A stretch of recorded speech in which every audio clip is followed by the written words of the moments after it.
네, 어제와 좀 본문이 겹치는데요. 사실 어제 제가 말씀을 다루면서 정말 중요한 것 하나를 이제 하지 못했습니다. 그래서 오늘 또 같은 겹치는 본문으로 준비를 했고요. 또 하나 미리 말씀드릴 것은 룻기 3장은 다루지 않도록 하겠습니다. 룻기 3장은 사실은 내일 룻기 3장을 해야 되는데 또 내일이 온 세대가 함께 예배를 드리는 날이기도 하고, 룻기 3장은 타작 마당에서 추수 마당에서 벌어지는 룻과 보아스의 그런 일이기 때문에 우리 아이들이 올 때는 좀 적절하지 않겠다. 그런 표현에서 개인적으로 보시고요. 제가 내일 잠깐만 언급하도록 하겠습니다. 그래서 이제 3장은 다루지 않고 3장의 분위기를 4장으로 이어서 4장을 다루도록 하겠습니다. 자, 우리가 룻기를 읽을 때요, 좀 빠지기 쉬운 그 오류 중에 하나가 뭐냐면, 룻기를 룻과 보아스 두 이성 간의 로맨스로 보기 쉽다는 겁니다. 방금도 그런 느낌을 지금 가지신 것 같은데, 그러니까 룻이 그 추수꾼 사이에서 참 땀 흘리며 일하는 그 모습을 보고, 그죠? 보아스의 마음이 이끌린 것이다. 그래서 보아스가 그 애틋한 감정을 가지고 룻에게 호의를 베풀었다. 그런 상상력을 발휘하는 분들이 참 많이 계신 것 같아요. 그러면서 이제 아주 룻을 가녀리고, 그죠? 아주 청순한 소녀로 상상하고, 보아스는 아주 중년의 신사로 상상하는 경우가 많습니다. 하지만 상상입니다. 전혀 그렇지 않습니다. 오히려 어떤 주석가는 룻이 하루 종일 일하는 것을 보면 아마 가녀리지는 않았을 것이다. 아무튼 상상력입니다. 우리 시대가 워낙에 남녀 간의 이성 간의 로맨스나 연애 감정에 관한 그런 이야기가 흔하다 보니까 우리도 그런 선입견으로 이 성경을 본다는 거예요. 물론 룻기는 사랑의 스토리가 맞습니다. 하지만 룻기를 관통하는 핵심적인 사랑은요, 이성 간의 사랑이 아니라 룻을 귀하게 보시고 그에게 은혜와 긍휼을 베푸시는 하나님의 사랑 이야기라는 거예요. 룻이 이런 고백을 하지 않습니까? 어머니의 백성이 나의 백성이 되고 어머니의 하나님이 나의 하나님이 되시리니. 룻이 이 고백만 붙들고 어머니를 따라온 거거든요.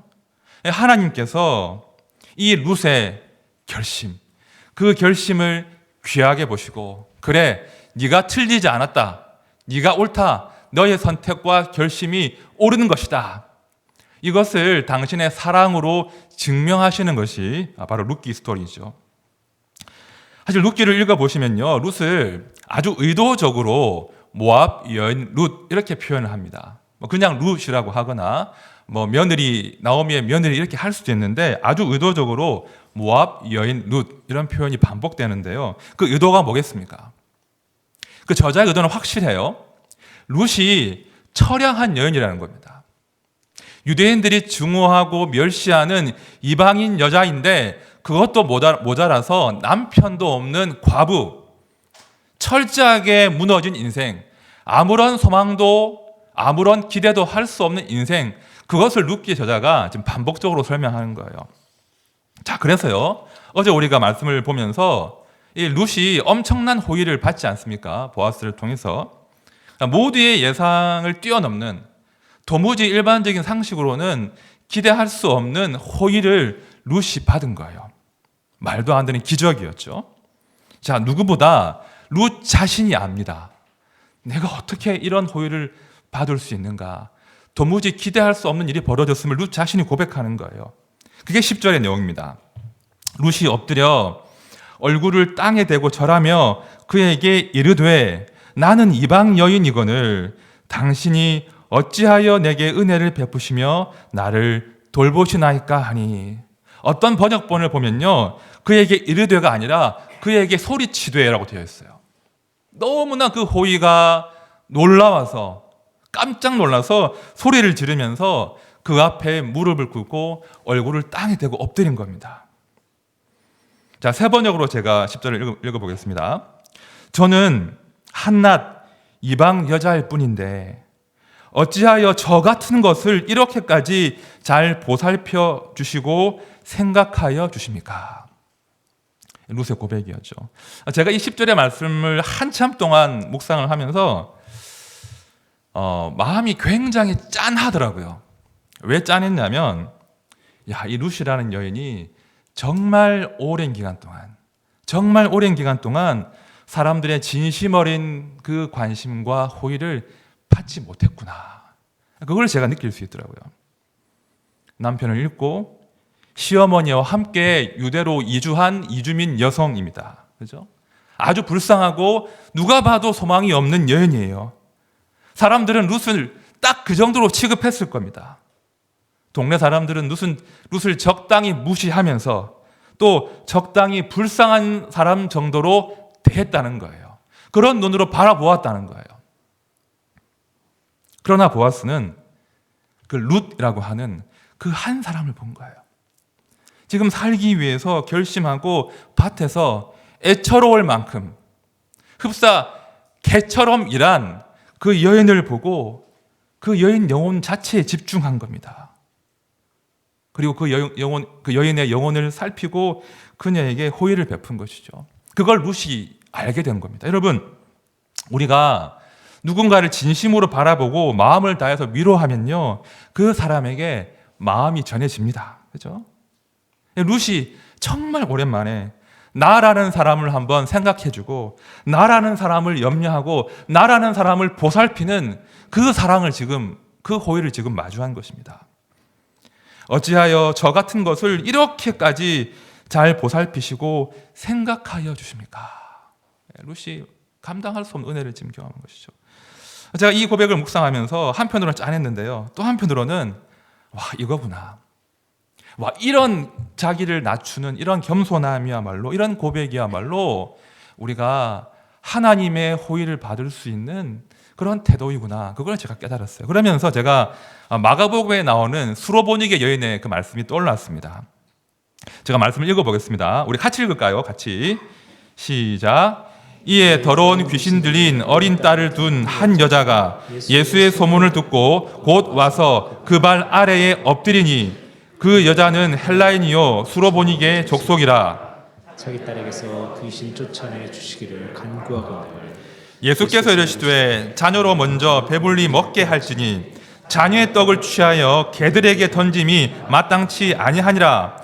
여자가 대답하여 이르되 주여 올소이다마는 상 아래 개들도 아이들이 먹던 부스러기를 먹나이다. 예수께서 이르시되 이 말을 하였으니 돌아가라. 귀신이 내 딸에게서 나갔느니라 하시매. 한 이방 여인이 예수님 찾아온 거예요. 절박하게. 내 딸을 좀 고쳐주십시오. 그런데 우리 주님께서 그 여인을 테스트하시죠. 아주 험하게 몰아붙이십니다. 자, 그러자 이 여인이 포기하지 않고 이런 답을 했다는 거예요. 맞습니다. 주님 맞습니다. 저는 유대인들이 개처럼 취급하는 이방인 맞습니다. 이방인 여인입니다. 하지만 주님, 상 아래의 개들도 주인의 자식들이 먹는 그 음식의 부스러기를 먹고 살지 않습니까? 부스러기라도 좋으니까 저를 좀 봐주십시오. 저에게 당신의 은혜를 나누어 주십시오. 그런 고백을 지금 이 여인이 한 것이죠. 우리 주님께서 그 여인의 고백을 귀하게 보시고 그 청을 들어주시지 않습니까? 지금 룻이 동일한 고백을 하고 있는 겁니다. 부스러기 같은 은혜라도 감지덕지하는 것인데 어찌하여 저 같은 사람을 염려하시고 저 같은 사람을 생각하시고 보살펴 주십니까? 그렇죠? 룻이 그 은혜에 지금 감격한 거죠. 자, 이렇게 룻이 자기를 한껏 낮추고 낮은 마음으로 감사를 표현하니까요, 그 낮은 곳으로 더 큰 위로와 사랑이 지금 부어집니다. 자, 11절을 보십시오. 보아스가 그에게 대답하여 이르되 내 남편이 죽은 후로 내가 시어머니에게 행한 모든 것과 내 부모와 고국을 떠나 전에 알지 못하던 백성에게로 온 일이 내게 분명히 알려졌느니라. 자, 이 대목이 감동적인 것은요, 보아스가 알고 있다는 거예요. 보아스가 룻이 짊어진 그 삶의 무게, 바보처럼 짊어졌던 그 삶의 무게를 보아스가 알고 있더라는 거예요. 남편이 죽었지만 여전히 시어머니에게 며느리의 도리를 다하고 있는 너의 그 마음을, 너의 그 정성을 내가 다 알고 있다. 네가 부모와 고국을 떠나서 네가 알지 못하던 백성에게로 와서 지금 차별당하고 고생하는 것 내가 다 알고 있다. 룻에게 말합니다. 그리고 룻을 축복합니다. 자, 12절에 보십시오. 여호와께서 내가 행한 일에 보답하시기를 원하며 이스라엘의 하나님 여호와께서 그의 날개 아래에 보호를 받으러 온 내게 온전한 상 주시기를 원하노라 하는지라.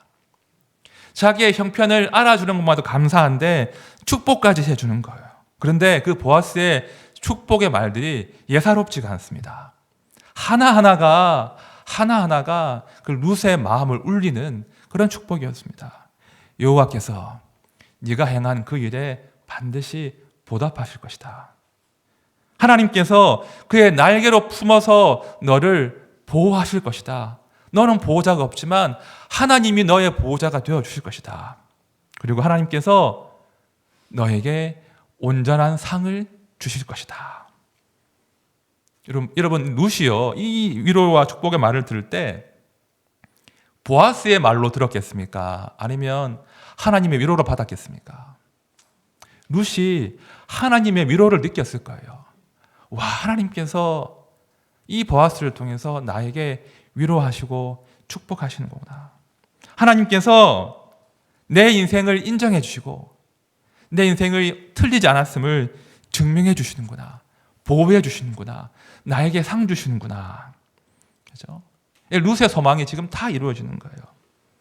내가 너 고생하는 거 다 알고 이제 내가 너의 보호자가 될 테니 내 날개 아래서 안심하라.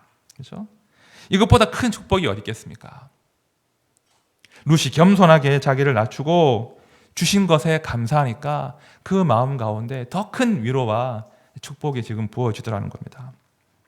이것이 바로 하나님과 우리가 사랑을 나누는 방식이에요. 하나님은 끊임없이 부어주시고 우리는 끊임없이 낮추는 것. 이것이 사랑을 나누는 방식입니다. 제가 이번에 룻기 설교를 준비를 하면서 제 삶을 많이 돌아보게 되었습니다. 원래 의도한 것은 아니었는데 설교를 준비하다가 제 삶을 참 많이 돌아보게 되었는데요. 룻의 이 고백, 어찌하여 나 같은 사람을 생각하시고 돌보시고 살펴주십니까?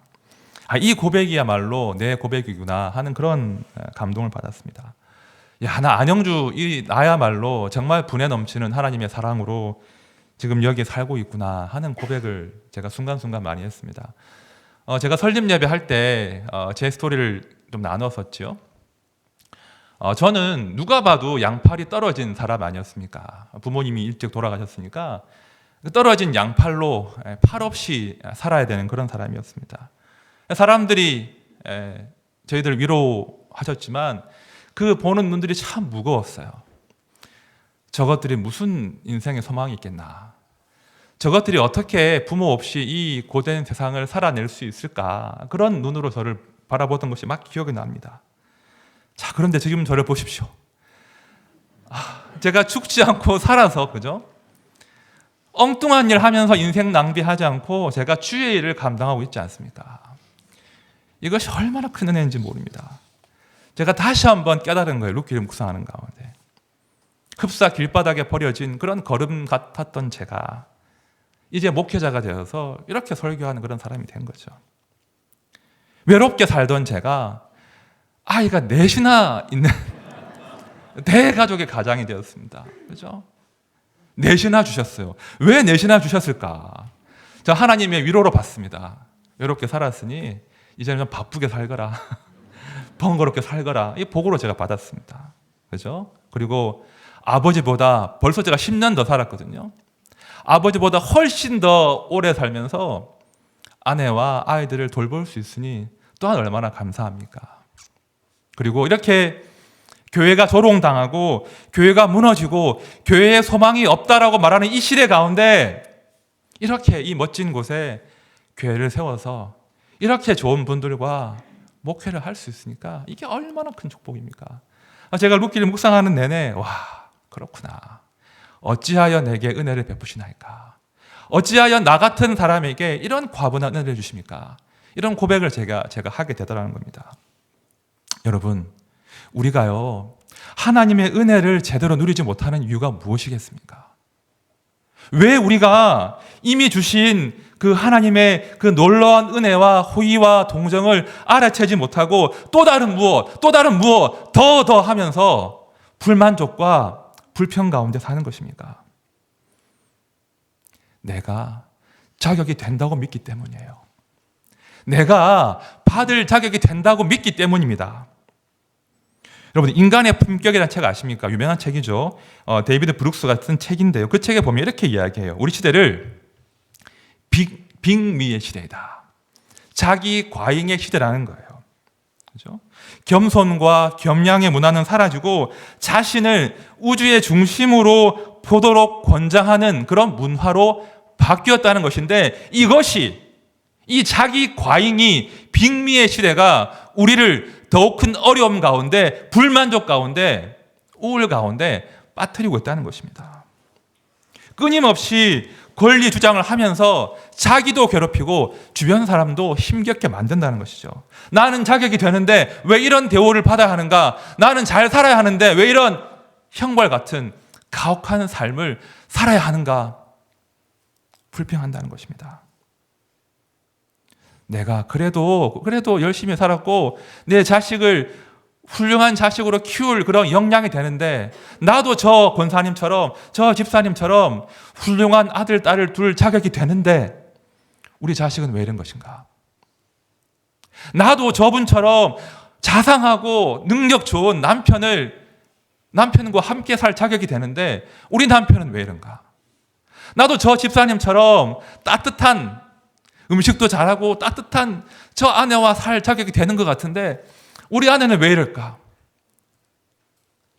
나도 저 집사님처럼 넓은 집에 살 자격이 되는 것 같은데 열심히 살았는데 왜 나는 이런 좁은 집에서 힘들게 살아야 되나? 나도 건강하게 살 자격이 된다고 믿는데 왜 저 사람은 건강한데 나는 이렇게 병들었는가?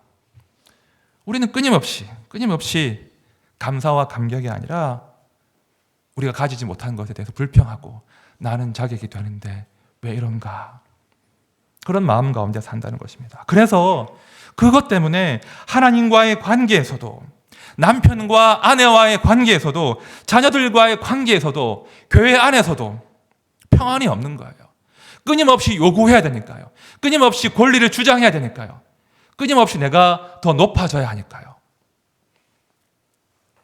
감사는 없고 권리 주장에만 익숙해지더라는 것입니다. 그러나 여러분, 다시 한번 우리를 살펴봅시다. 우리 정말 자격이 됩니까? 우리 정말 당당하게 하나님께 그 사랑을 요구할 수 있는 자격이 되는 사람입니까? 우린 정말 대단한 삶을 살아야 됩니까? 그렇지 않잖아요.